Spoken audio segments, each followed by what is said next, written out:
I'm LaDonna Lockard, and this is Max Combos. I'm so delighted to have my girl Jeana here with me. Jeana, you have emerged from the submarine that you're in.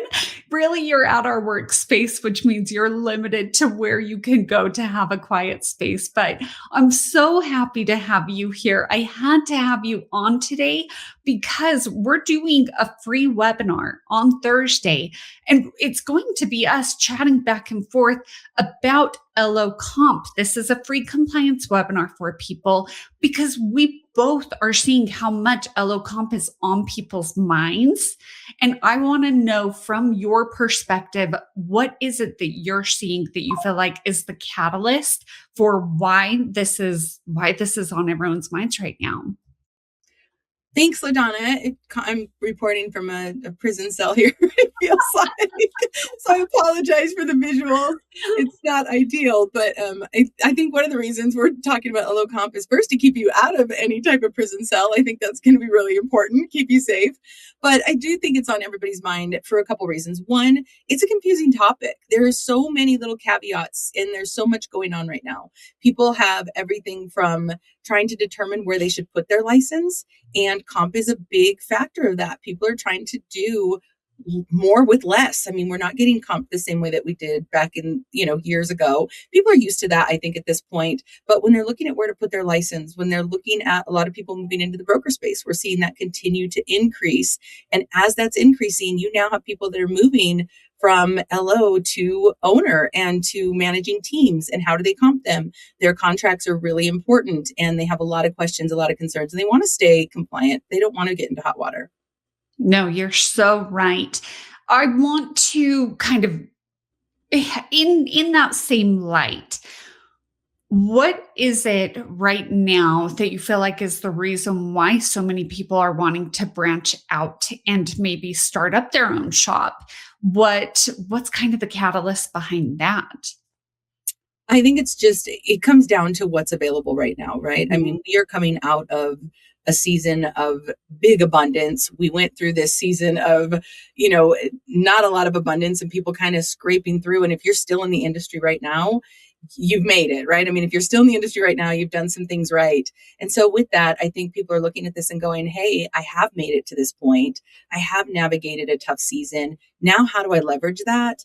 And how do I make the most with what I have? And how do I, we're getting to a point too, where a lot of people are they've been in the business a long time. So they're starting to want to step out of the business. How do they build their teams? How do they build a company that sustains them? And now they can give back either through growth and training and opportunities to a lot of new people, but also having the ability to step out of their business and to still generate revenue, which is giving other people the opportunity to step in the seat and take over some of those relationships that they may have had previously.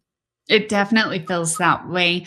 What is something, without giving away everything that we're going to be going over on Thursday, because I do want people to tune in. The more that we have, the more engagement that we can have, the more questions people are able to ask. What is one thing about Thursday that you're excited to go over and to share with everyone attending?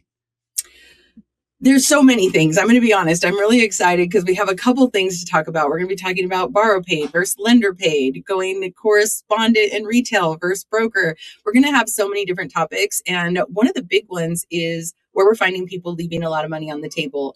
And, one of those, just a little hint on that, looking at your contracts, how those things are set up is a big deal. Do you have a marketing account? Do you have an automatic a bucket that money's getting put into? And clawbacks. We're going to talk about clawbacks in detail because a lot of people are doing them. Some people are not. How they're doing them is very creative, and you can lose a lot of money if you have a creative lender that you're working with and it may not be compliant. So we want to make sure that we're covering all those topics. I cannot wait for Thursday. Let's bust you out of that prison cell, my girls. The lighting is not good in prison, so I'm just going to let people know. I mean, I love orange, but I'm not sure this lighting's going to do much for me.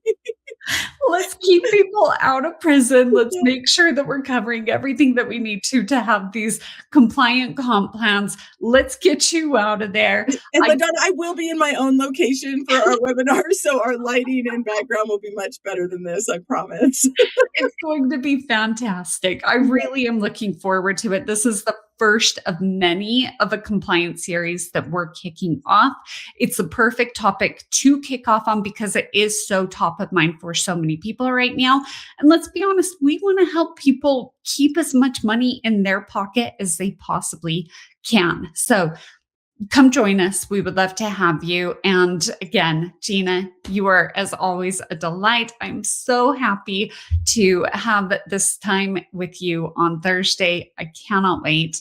And until then, for everyone else, I'm LaDonna Lockard, and this is Max Combos.